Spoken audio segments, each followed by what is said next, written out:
right? Today, we're talking with David Daneshgar, co-founder and CEO of Whippy, about applying the lessons he's learned from winning the World Series of Poker to growth at multiple startups.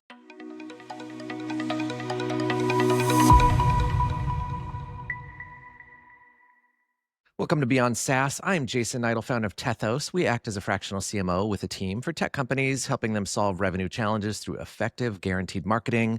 Today, I'm really excited to explore tech company growth with David. He, as I mentioned, is the co-founder and CEO of Whippy. And Whippy is a communication platform that empowers sales and marketing and customer support messaging through an all-in-one SMS, email, and voice platform. Their key products include a team inbox, campaigns, workflow automations, sales sequences, and of course, a bunch of cool AI features like AI voice, AI chatbots, and more. And I'm really curious to hear what you're building here and what problem you're solving, David. And besides being the co-founder of multiple startups, including Bloom Nation, David has another claim to fame. He was the winner of the World Series of Poker. So I'm sure you have a lot of insight about strategy and calculated risks and reading people and reinvention and emotions in business and playing to win. We could probably talk for hours, but I will keep you at a reasonable time here. Welcome. Yeah, no, thank you for having me. Appreciate you bringing me on. Yeah. Hey, I love to offer listeners a quick tip. Do you have a golden nugget for them?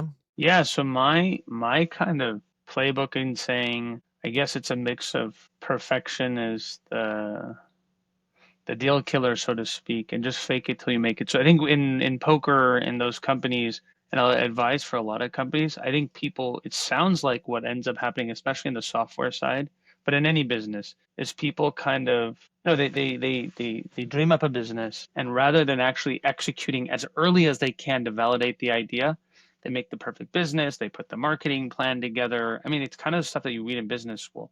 But what we learn with Whippy and other stuff is almost like fake it till you make it. So the example I tell people is, and probably not the best advice, but if you have an online product you want to sell, go create a Shopify website and just see if you run ads and it can sell, and then go buy the product, so to speak. Or in the software space, like make a really good landing page, talk about a pain point and something you're solving with AI or otherwise, and see if people will pre-order it. And like that's actually your funding. So I think whether it's fake it till you make it or just kind of the ability to execute really early in your ethos, I think just getting that down as soon as you can and just getting true product market validation is something that I think few do, because sometimes the truth is nasty and, oh, the person told me that this was a great idea. And I was like, but isn't that your friend? And would they purchase it? So I think, and obviously on the CMO side that you guys are doing, like I think a great tool is like Facebook ads and getting like click-through rates and getting data. But I think getting that as soon as you can, like faking it till you make it, I think has just been a core thing that I've seen in the business world. And it's the same in the poker world. I know you mentioned my poker background, but it was good to read like a book or two. But then I got to the table and like worked on my game live and then would kind of ideate rather than sitting behind in a room for 3 months preparing. So I think that's just kind of my core philosophy and hopefully a golden nugget that people can take. For me, that lesson has been really important over the past few years because I was the kind of the ready, aim Oh, person.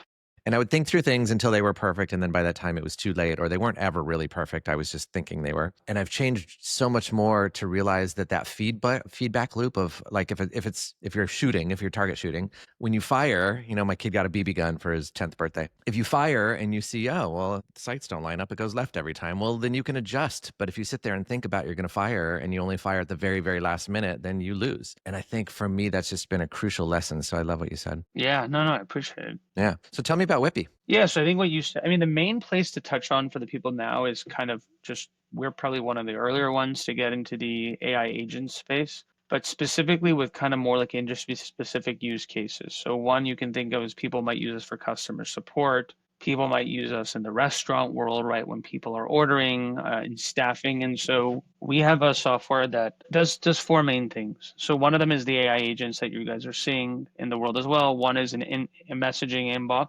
One is VoIP, and one is that sales automation. So we compete, but we're all in one. So there's four different places we're competing on, but we're all in one. But I would say the main driver right now has just been the AI agent. So what would you say the big pain point that you're solving is? I know you have these big picture strategic visions and you came in and something I'm sure was bothering you. What are you fixing? Yeah, I mean, just like that, we'll just stay with the AI agent world. Like one place that we're in a lot is like industrial staffing. And the problem they have is they have thousands of applicants that aren't qualified and they just want AI to call and score them and pass it to a recruiter. So that's like a functional thing. Or pharmacists have people calling in that want refills after hours and they need to validate information. That can be done. So I call it functional AI because AI to me is so broad and generalized.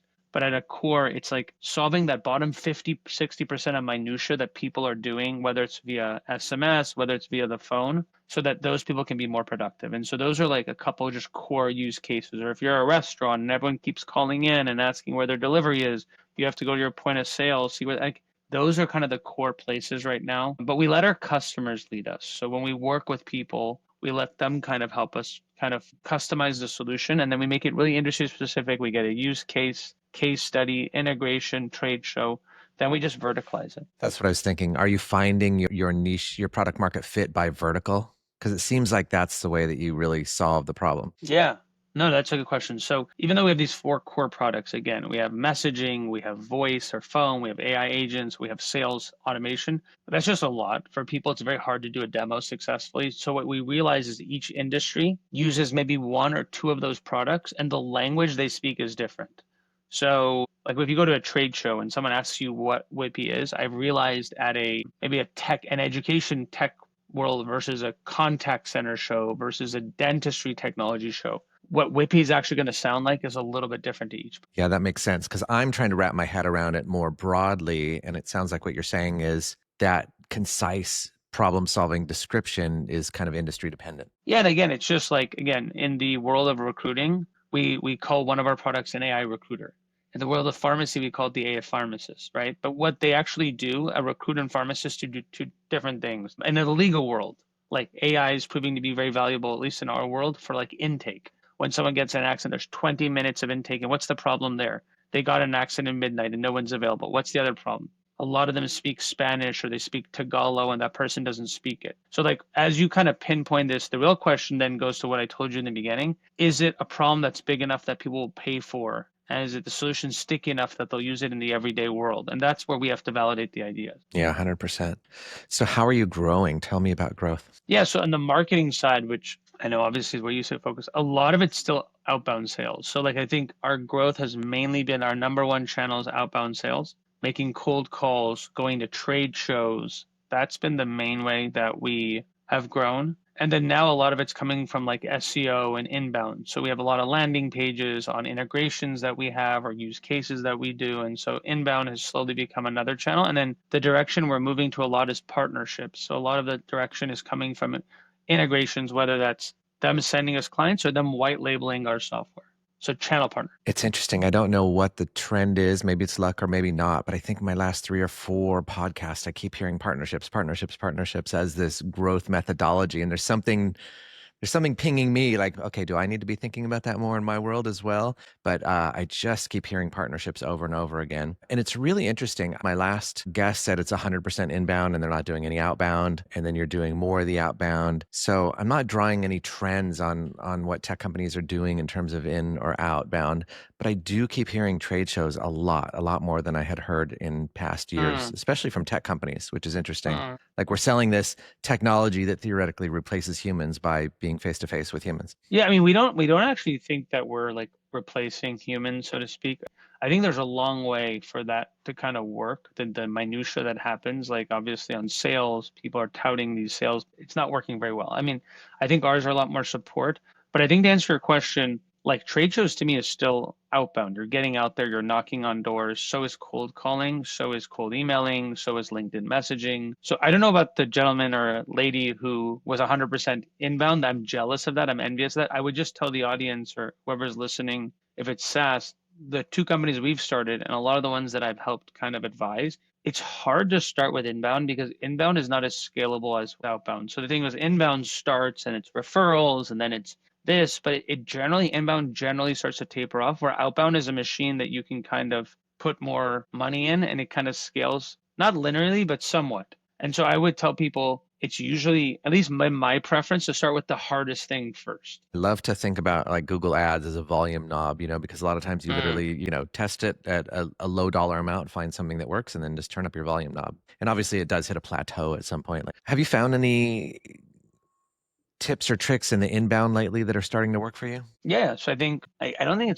I don't know about a trick. I think the things that I've used that people probably use as well, and I'm not the marketer, so to speak, but I think they just use basic stuff that people use. Like they use like is it SEMrush and RFs or these different softwares to understand like, hey, where is there a little bit of white space? They use their own research to figure out like, hey, where does the product fit well in? They use a lot of, and right now, a lot of AI, and maybe it's not as much in the content writing space as it is to say, hey, go spy on these people that are ranking well and tell us what they're doing well, and let's figure out how to replicate that. So I've seen them do some of that stuff on like the content marketing side. Again, I would say content marketing and SEO marketing is fairly new for us, even though the company Mm. is 4 years old. I would say Outbound is a primary modal of where we're going was the last 3.5 years. But I've seen that kind of work for some of the inbound stuff. And then again, I mean, honestly, like one of the biggest things for inbound has just been webinars, like going to industry Mm. specific stuff, doing webinars, being a thought leader. So none of that stuff is actually like, say, dynamically different than the things that we hear about. I just think it's a longer lift. So when you do inbound, when you do content marketing, when you do webinars,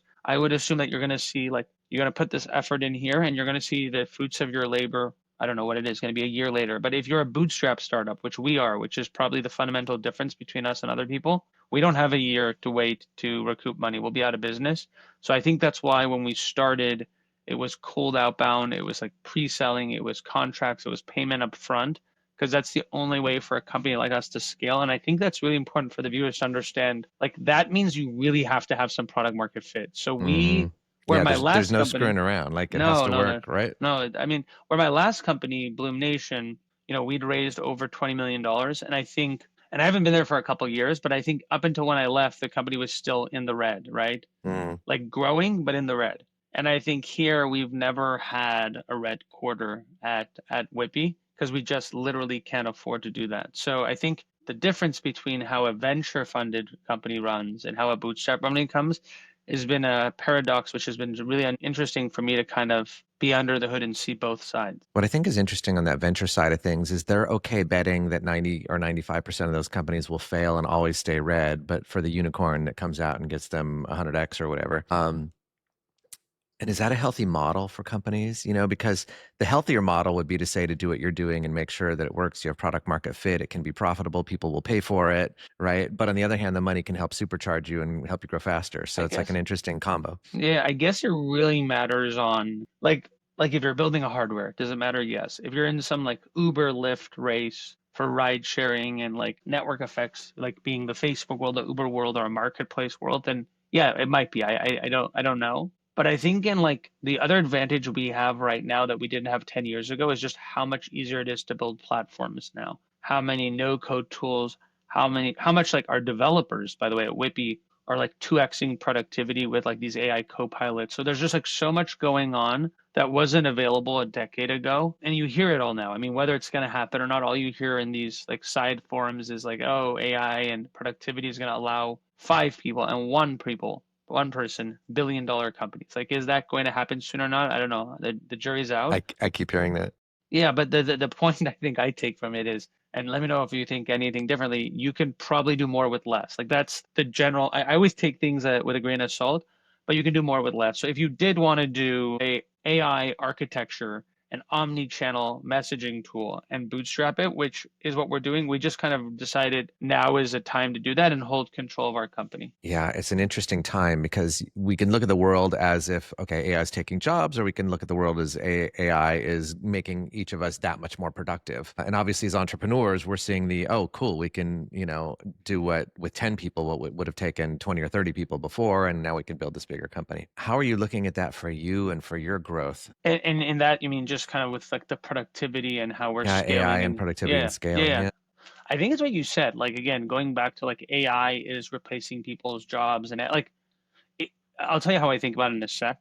But we couldn't maybe do some of the stuff we're doing to build an AI company without AI tools and assistants helping us. So it's creating jobs. I mean, we have at the company 50 jobs that we wouldn't have otherwise without AI. So I think the way that I think about it in a simplistic format is my dad's a doctor. And before he had a patient management software, I used to go to his office and things were filed on cabinets. And it was someone's job literally to just file everything and bring everything back and get all the paper filled out. Like that was someone's job for Mhm. whatever it was, like 50K a year.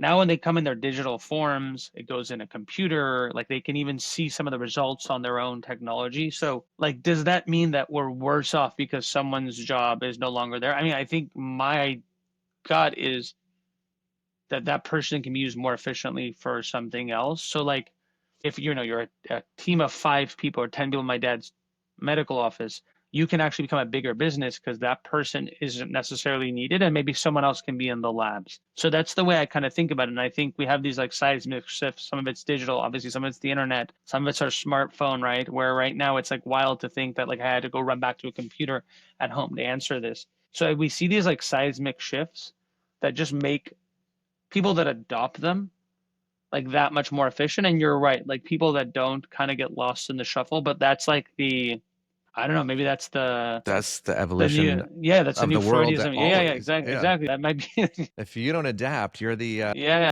out of work farmer in the Industrial Revolution. yeah, exactly. And I think that could be like the next. I mean, that's what I'm seeing myself, and it's just out. It's not even within Whippy. Just like myself using ChatGPT or other things, just the amount of things I can accomplish now myself are just so much higher than it was before. And I think we're lucky Even enough. compared to a year ago, like it's Yeah, crazy yeah, fast. yeah, yeah, yeah. Just the things I can do now. And I think that's ultimately helped us as a company is I use ChatGPT myself and I use it, I mean, for a range of things, from like literally like a business therapist to just the ability to like put obviously like take my demos and format my emails and stuff like that.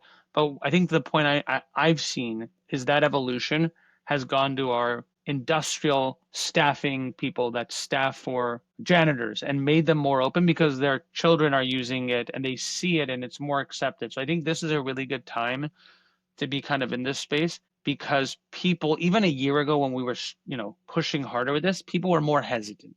They were more like, "Oh, this is not possible." But like the voice AI, they're a little more open because they're sometimes talking to ChatGPT as they're driving now. So it's like these things kind of go tangential. It's interesting you mentioned like running back to your computer, and there was a deal, I think today or yesterday, where Johnny Ive partnered with Yeah, OpenAI to make the next version of whatever hardware there is that goes with our AI. And I'm super curious because I never considered that. I kind of just assumed like your computer and your phone are going to be here for in 10 years. And of course, that's not the case, right? What are we going to have? Will it be glasses? I doubt it. Will it be something we can't even imagine right now? Probably, you know? there's a lot. I mean, I've even heard people. I mean, again, my where I would probably go right now is like ChatGPT to ask it, and I think this is an important thing. It's not the right answer, but what I've noticed is that whole thing about writer's block and getting the idea. A lot of people, and this is huge for starting businesses. It's hard to get the idea running. I think what ChatGPT does, or what we do for some of these staffing companies, is we don't do the 100%. You're right, but the first 50, 60, 80% is generally the one that stop people the most. And I think AI is helping people get past that. The last 20% they have to finish themselves. But by that point, when you've walked 80% to the gym,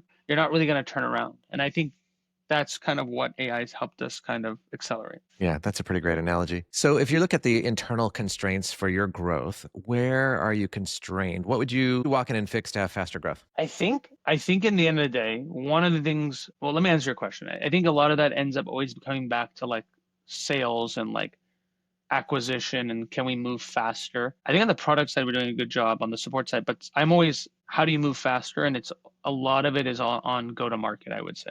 And I think probably just enterprise, right? So when people are thinking about how can I move faster, I think in the SMB and mid-market world, you kind of tap and those average contract values are there and they're easier. But I think really pushing down the enterprise world is something that we have to constantly think about to see how we can accelerate that. One of the cool things is we launched our open API, so all this stuff can be utilized. You don't even need to use Whippy, you can white label it, etc. So those are some of the things that we think about. And then the other thing that I always just think about that keeps me up at night, actually, which is surprising in SaaS, especially when you have multiple products, is pricing and bundling. And that type of stuff, I think, as we have multiple products and multiple use cases, I think that's another thing I constantly think about as how are we going to ideate on pricing and bundling to supercharge the fire. So, how do you solve some of those problems? And does any of your poker thinking come in on all that? I think it does, but I think it just goes back to like the initial thing. I think people just, and I'm probably part of that as well. They talk too much and they don't act enough. So if I had to ideate on pricing,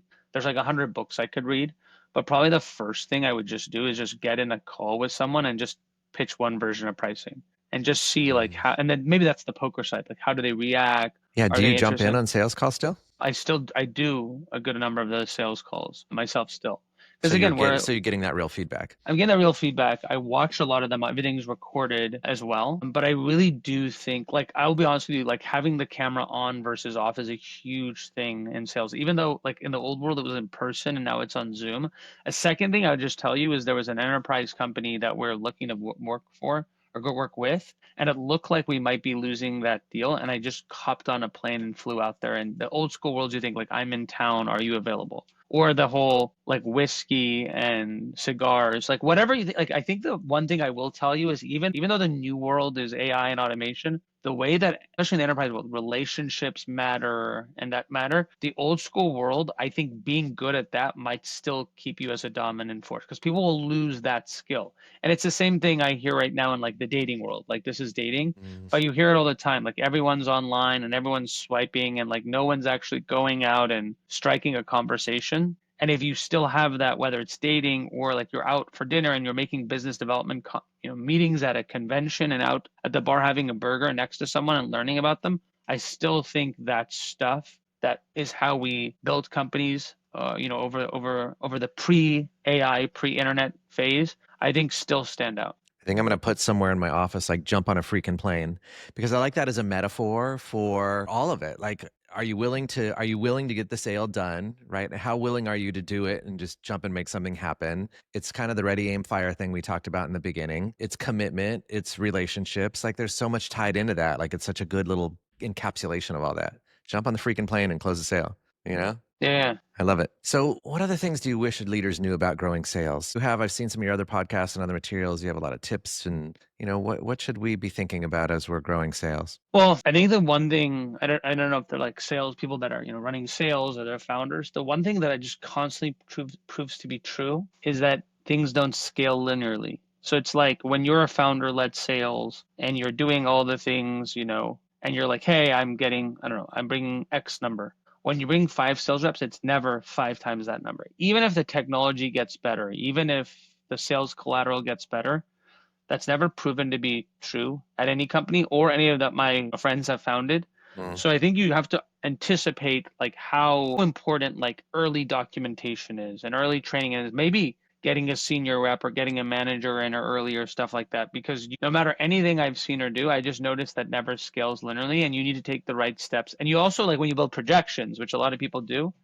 like that is something they really have to consider. Since we can create projections, but Blue Nation, that'd be more to like raise the next round of funding. Here, projections are actually what manages cash flow. And so I've spent more time actually like preparing for that. That's pretty cool. I promised our listeners in the beginning a little story about World Series of Poker or some connections there. Can we chat about that a little bit? Like where does that come into your life these days? Like how much is that a part of your life still? How much are you still find yourself thinking in those patterns of thoughts? Like is that you or is that a past life? So there's things like even when we get to pricing, like I'm able to kind of ask probing questions, understand the direction, how I have to do that. I'm really quick with numbers. I'm really quick at decisions. So I think a lot of that stuff still carries over. In terms of like playing, it is a little bit of a past life in the fact that I haven't been playing for the last couple years. Incidentally, it's going to change in the next a couple of weeks because this year, finally, with having some managers involved and stuff, one of the biggest things I told myself is I'm going to go back to the World Series of Poker and play for a week. And I forced that to be a forcing function for making sure people are scaled and like I can like turn off my phone for a week. So it's forced I'm going to me. be gone, figured out. Yeah, exactly. So it's forced me. And it's also a good thing because it forces when you get back, you notice there's some little cracks in the bucket that you have to shore up. So it is something where in the next couple weeks, I'm actually just perfect timing going to be coming back. And like the poker always helps. Like it helps for PR, it helps for making the story unique. So I think just because of that and because it's an amazing disconnect, it's still kind of in the background, but it's definitely been something that hasn't been as active when you're building a company. And I think now is kind of going to play back into that story. Do you find the biggest benefit for you is negotiation, sales? Like how does this supercharge your brain in a business setting? I think just like honestly, I think just like quick decision making. Because in poker, you have to think about like, hey, this person raised a hand, and that person raised them, and that person knows that this person doesn't really raise. So that person, when they raised, maybe I should bluff because I know that but do I know if they know? I mean, there's just like in poker, because if you start thinking for 5 minutes about a hand, someone knows that the jig is up. So in poker, one of the things you have to do is kind of keep the time and the way you make decisions uniform so people can't tell something's up, right? They can't tell. So I think because you have to make decisions pretty quick or like the jig is up, you understand how to like focus and like put patterns together and see data really quickly and stuff like that. And I think that to a certain degree has helped. I think also the quantitative part of poker, like, hey, this person doesn't bluff as much. Even if they are bluffing like 60% of the time, I'm still going to win the pot. So therefore, like, it's the right thing to do and to make this decision now. You have to make those kind of like probabilistic decisions with imperfect information, right? Well, and that's what I was thinking about. In business, a lot of us wait for having all the information. In poker, that's literally the name of the game. You don't Yeah. have the information, Yeah. right? But you still have to make the decision. So Yes. that's like a really good training point, I think, for an entrepreneur. Like, you're not going to know what's going to happen next year or where tariffs are going to go or whatever the thing is, right? You're just not Yeah. going to know. Yeah, and I think that's a huge example. It's like one of the rare games. I think it's a great game for people to play, by the way. Like I think it's a great game to learn and a great game. By the way, it's great at networking. So, golf is one thing, but there are so many poker games and it's like a good place to go and like meet like-minded peers. So there's a lot of other benefits too. But I think it's really good at like pressure strategic decision making. That's what's like a different thing. It's also really good, which people don't really realize, at minimizing risk because people think of poker players as gamblers, but poker players are actually, the name of the game is risk mitigation. So it's like when you have a really good hand, you need to put as much money in as possible. And when things are uncertain and you're not sure, you're actually trying to control the pot. And it's not that far with business. Like if you see an idea that's actually winning, you should plow resources into it. And if you think something is actually taking that opportunity cost away, you actually should fold your hand quicker in the business world. And people seem to get emotional, get stuck to it. So there's just a lot of different parallels that I've seen kind of help me for training for being in this position. Any fun celebrity stories that you want to share? Yeah, I mean there's a couple, and the one that I've shared before was actually that the owner of the Lakers, his name was Jerry Buss, he wrote my letter recommendation to business school, and he's one of the people that helped influence me to get into business. There are a lot of private games I've played, which I probably can't name the names there, but I've been one where the game was held up. You've been one where someone was cheated. You've definitely been one where,